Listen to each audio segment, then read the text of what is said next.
I once tried to join a cult, but it turned out to just be a book club with robes. Hyperdellic. Hey kids, it's Hyperdellic. And today, we've finally got more of the Thundercats Masters of the Universe crossover. That's all they're really calling it, is the Thundercat Masters of the Universe Thundercats crossover. Like, that's fine. I don't even care. Because the figures are phenomenal. This is outstanding. This is a chunky boy of a Skeletor / Mumm-Ra, right? And that kind of makes me happy. There's some of that artwork around the package. I love the rocks for this one. For this series, I like the colors that they're using for the rocks. I don't know. Those colors are just, they please me. They are satisfying to me. Here's the back. That is an interesting shot of Skeletor. He's very, very muted in color. I like it. Kind of dig it. It's all right. They give more color to Skeletor to give him a pop, or to Skell-Ra to give him like that pop. That's pretty interesting. Skeletor discovered the mysterious block pyramids on Eternia. There you go.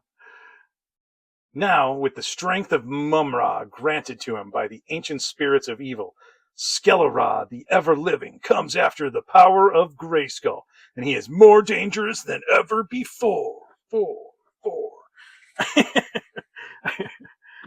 Includes 2 characters. I mean, I don't know if that's something that they should be like throwing out there, because I mean, it's misleading. It almost makes it seem like there's 2 figures in there. There's not. We know this. But if you want to see the butt, we'll do the butt. Okay, now we're going to open this up, and I'm going to play with it for a little bit, and then we're going to come back, and I will talk to you about it. All right, let's do that. Hyperdellic. All right, and we're back. And here is Skell-Ra all unboxed. Okay, this is most definitely the chunkiest Skeletor we've gotten in Origins, or at least I think so. Just for comparison, we're going to throw old see-through Skeletor right up here next to him. And he is a good head taller than just the normal Origins Skeletor, right? Beefy. He's on that larger body buck that like we probably, got with, what was his name? Slacker and the big old giant Krang thing. I can't remember what the hell, Mega Krang or something like that. I can't remember what they titled him, but it was Megator and Krang mashed up together. Sorry if I don't remember the name. But this Skeletor is pretty awesome. I'm not a huge fan of buying many iterations, even though I do have, but every MOTU fan knows there's like a million different Skeletors out there. Like, I don't have all of them. I'm not going to get all of them. I don't feel the need to get all of them. That's a lie. I've gotten all of the Origins ones. I've gotten every last one of them. I think I've even gotten every last one of the Masterverse ones. So I can't talk. But this Skeletor is so much more, as we all know. This is the Skell-Ra from the crossover, and there is the Mumm-Ra goodness that's already like kind of popping in here, right? Like, he's already kind of got the Batwing sort of cape-ish thing going on in the back, and the feet, and, leg bracers or leg gauntlets. I don't know what the heck you call those. I think they're bracers, but I have no idea. I couldn't tell you right off the top of my head.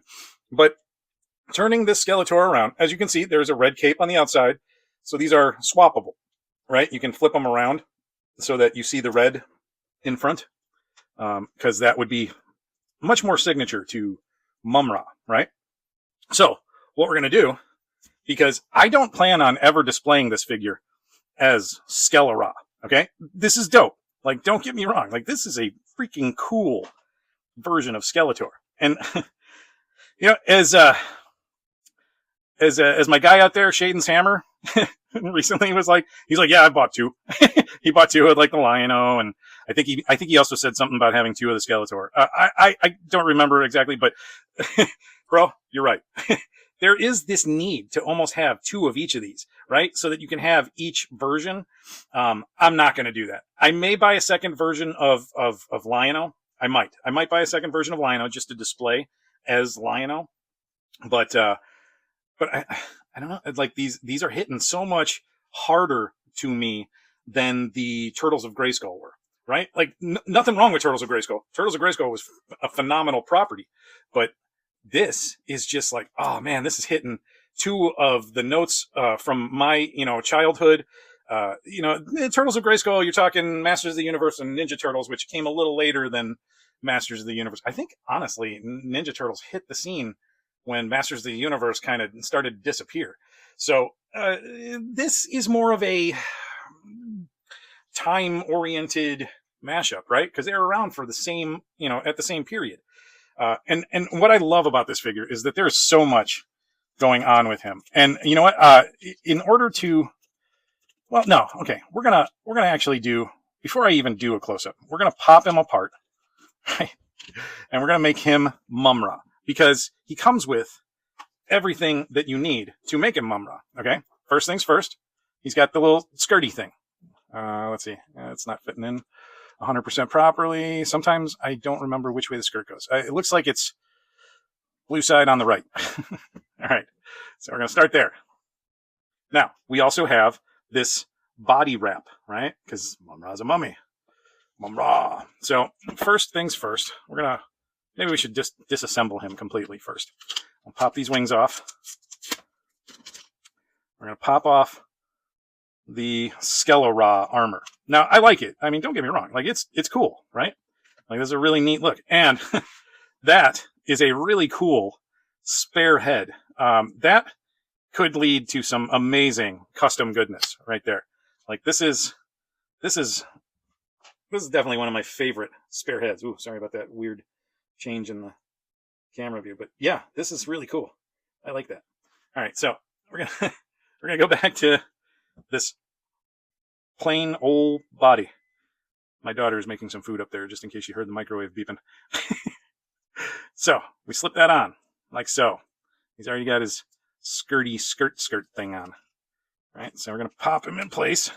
Boom. I mean, he's so chunky. It's almost like wrestling. And then we're going to go with this new piece. This is another part of his mummy wrappings. He's just got one, goes over the arm. And you can it looks like you can push it past this part of the arm, right? You don't have to. It doesn't look like you need to. There's nothing on the back that it snaps into or anything like that. The head is the only thing that holds this down. And here is that head. Look at that.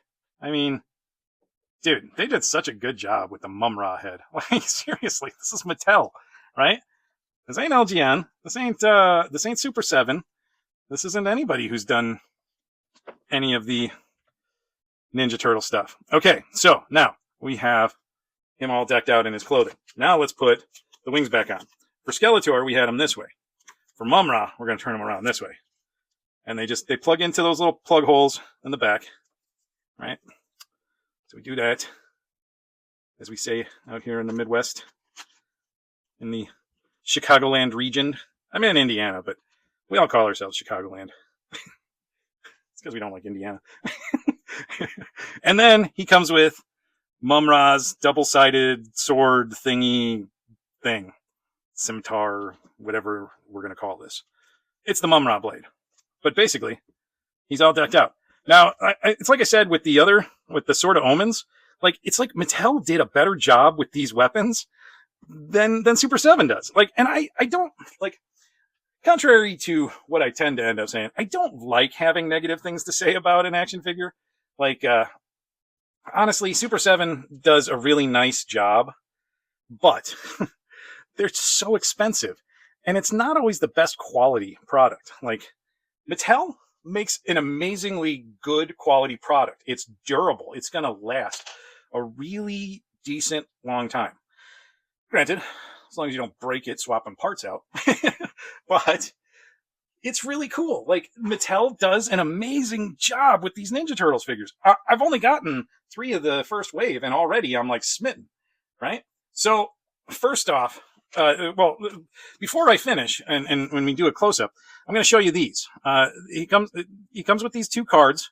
We've got Skeletor and Mumm-Ra. Skeletors, let's read it. It says, on 3rd Eternia, I don't know why it's got to be third Eternia, but apparently they decided to go with that. I guess they thought it was tongue-in-cheek.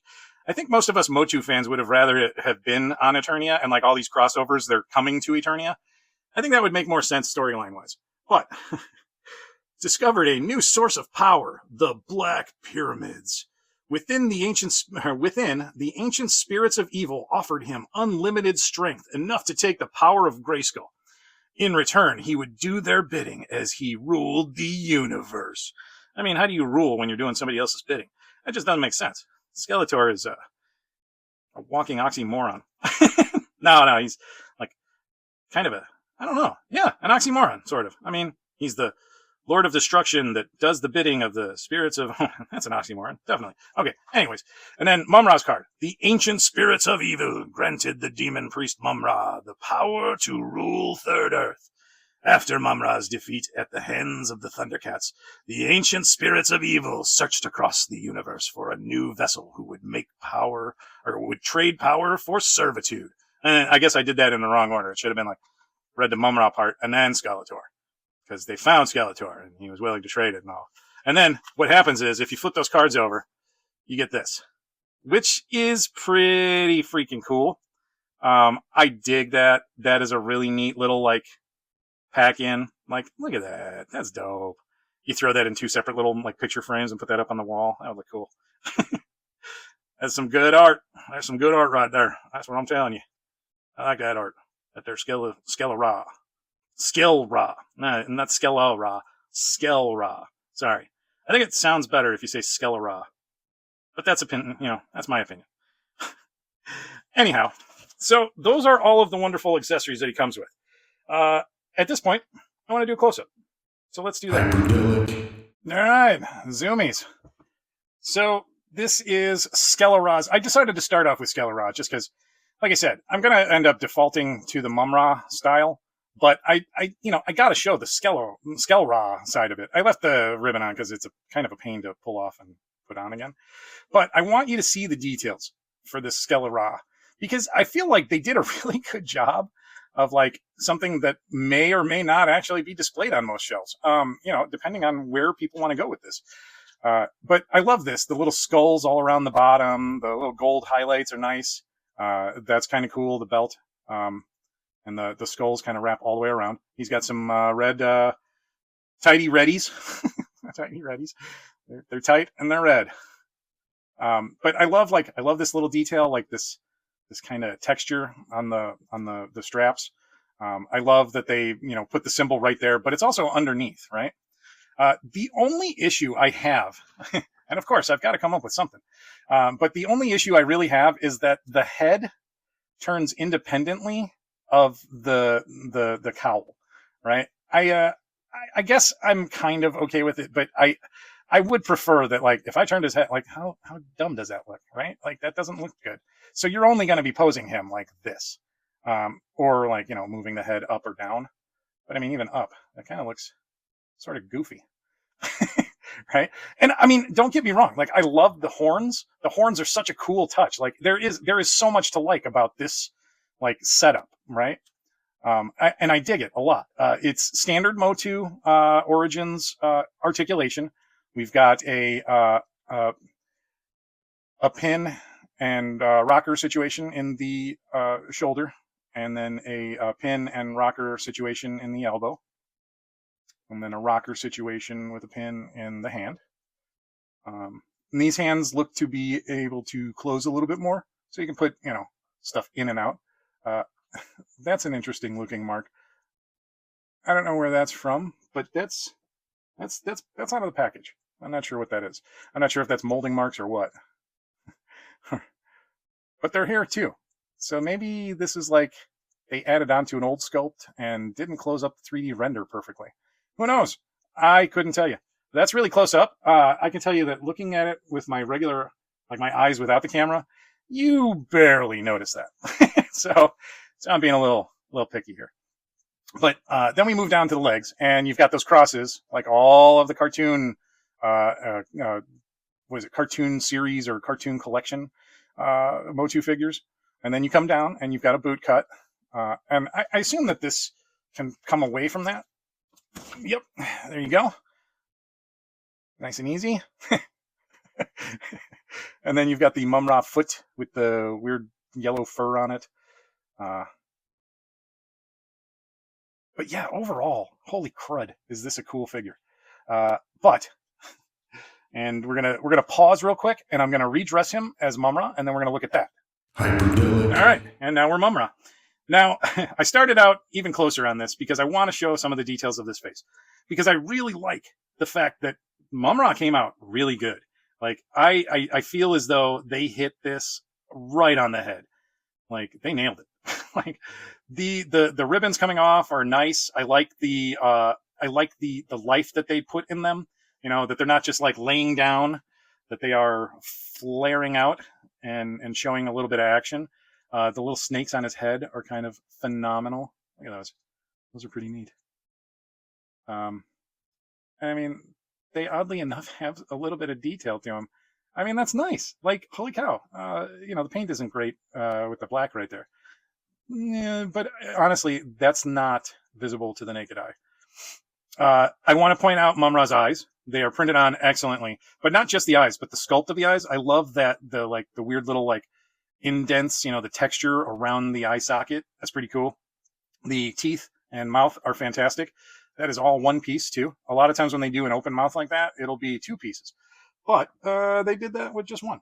I am also going to point out with the Skeletor head, it almost looks like it's made to hinge, but it does not.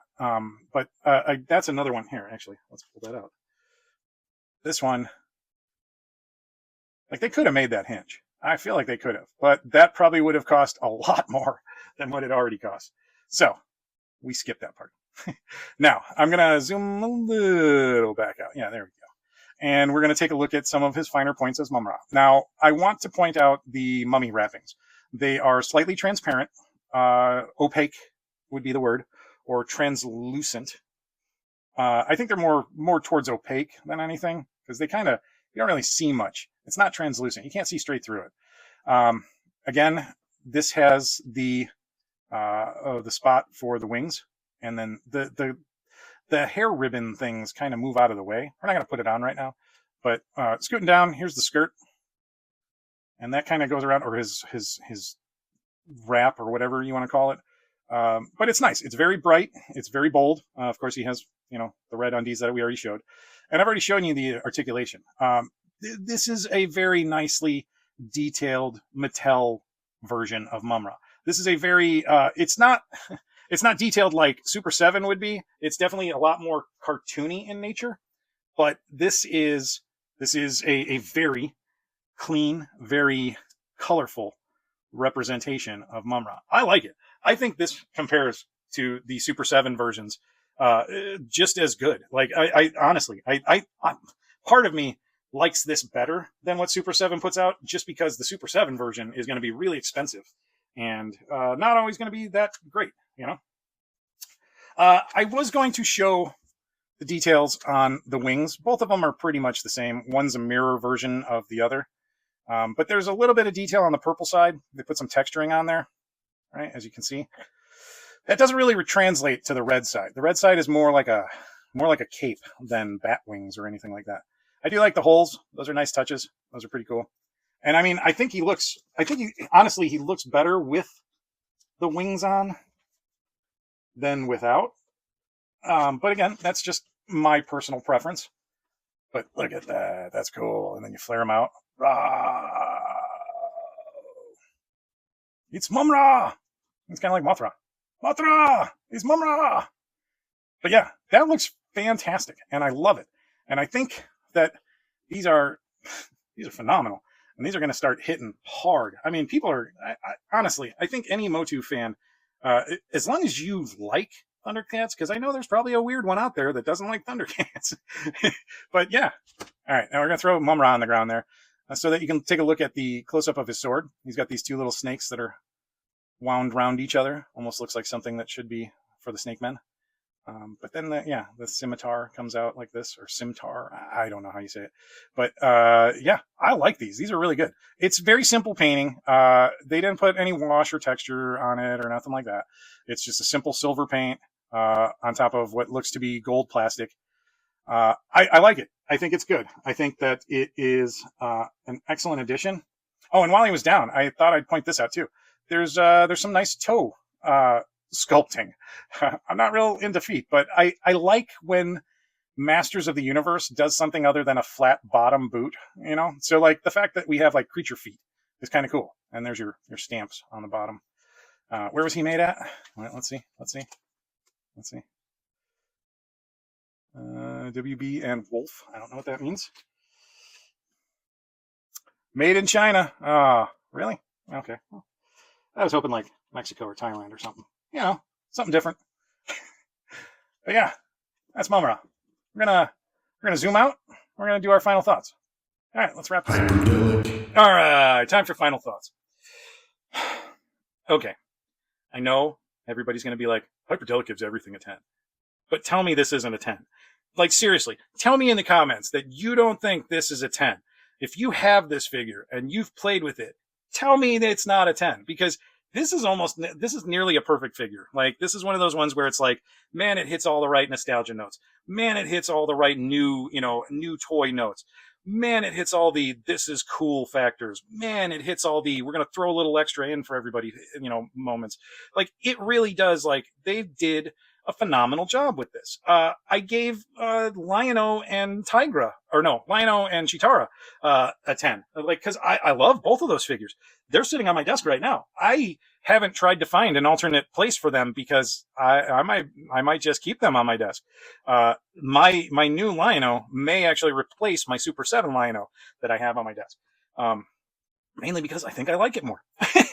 It's crazy, but who knew? Like, I sometimes it's funny. Like, it's kind of like how my wife is. My wife doesn't like crazy expensive jewelry. She wants it to be shiny and bright and sparkly, right? So that could be costume jewelry all day long. To me, that is what makes an action figure outstanding as well. Is like if the colors are right and stuff like that. Like, sometimes I like really cartoony, bright, poppy looking, action figures, and sometimes I like more realistic, darker toned, and grittier looking action figures. NECA is amazing when it comes to stuff like that. But for what this is, representing a cartoon, and for who's making it, Mattel, creators of He-Man and the Masters of the Universe, MOTU, for all those in the know, this is incredible. Like, I can't even gush enough about it. Like, this was a brilliant move on their part. I remember when they talked about this, what was it, like, last year in Comic-Con? Like, at Comic-Con? I was like, well, there goes my wallet. Like, the second I saw it, I was like, oh, well, looks like I'm buying all of these. And who knows? We'll probably get a Thunder Tank or something like that. I almost can't see why they wouldn't do something like that. But, cost might be there, too much, this and that. Overall, I think that with the idea that there are two figures in the same package, you get a lot for your dollar point. You get the fun little cards that come with it. You get a swap out of clothing. I still think maybe some of these figures are coming in at a little too expensive. I think some of the toy makers are are taxing and tariffing toys well before they even are getting hit with taxes and tariffs. You never know. They might not even get hit with some of this stuff. Some of it they're getting hit with, some of it they are not. And I think we saw a bunch of that right at the beginning of the recession, and when everybody was getting money and things were coming out crazy, and we were getting checks for staying at home and whatnot. It's so much more expensive now. Things are so much more expensive, and that's even without the tariffs. What did Masters of the Universe start at? Like $12 a figure when they rebooted the Origins line. I mean, compared to like the $3 or something, or $4 that the original figures were when they were in the 80s. That's a big difference. It's funny, like, some of my vintage figures are worth less than brand new figures that I buy today. And they're not any bigger, and they're not made with any less plastic. So I don't know. I'm not sure what's happening to us consumers out here. I think we're being fed a big load of crud by a lot of the toy makers, and I think they made us worry for good reasons, but before we should have been worried. Right? He was a $35, action figure, tax and all that included. it was not cheap. Is he a big, beefy, chunky action figure? Yes, he is. Yes, he is. But I also know that a lot of us toy collectors, we didn't get into toy collecting because we had a ton of money, and we just were like, Ferraris aren't our thing. Sometimes we get, collectors get into it because that's what we can afford. I mean, I'm not trying to spend my daughter's college money on, something that makes me happy. Making my daughter go to college is going to make me happy. Being able to afford it because my action figure habit has gotten cheaper would be nice. It would be great. All right. So overall, I think you should definitely go out and find him. These guys are all hitting stores now. They are available on Big Bad Toy Store and Entertainment Earth. I believe you can also get these on the Mattel Creations website or just through the Mattel site. I'm not 100% sure. And I also know that you can find them on Amazon and at Walmart and Target. So, you've got a lot of different places you can find them at. Go out there and get you some. Having said all of that, this has been Hyperdellic with Mumm-Ra, or I'm sorry, Skell-Ra, the ever-living. Which is weird because Skeletor is a skull head, so he's kind of dead, but he's like ever-living but dead. It's like a zombie. I don't know. I love you all. Don't forget to do all the YouTube-y stuff, like, subscribe, turn on notifications, become a member. In the future, I'm going to be releasing some stuff to members first. There's going to be a few things that go to members first, and some stuff that goes to members only. I'm also going to do a little bit of a member drive in the next couple of months leading up to Thanksgiving. I think that I want to try, and I don't have any members yet. I just, a few months ago, I became eligible to do that. What would you guys like to see out of a membership for a YouTube channel? Do you want me to give you something more? What would be something that you guys would be interested in seeing from me? Let me know in the comments down below. And having said all that, again, I'm going to tell you I love you. I do. I love everybody who watches my videos, who makes it all the way to the end, and doesn't go, oh my God, this guy is killing me. Thank you. I appreciate it. You guys have a great day. Thank you for watching the video, and I will see you on the next one. And remember to always call your mommy.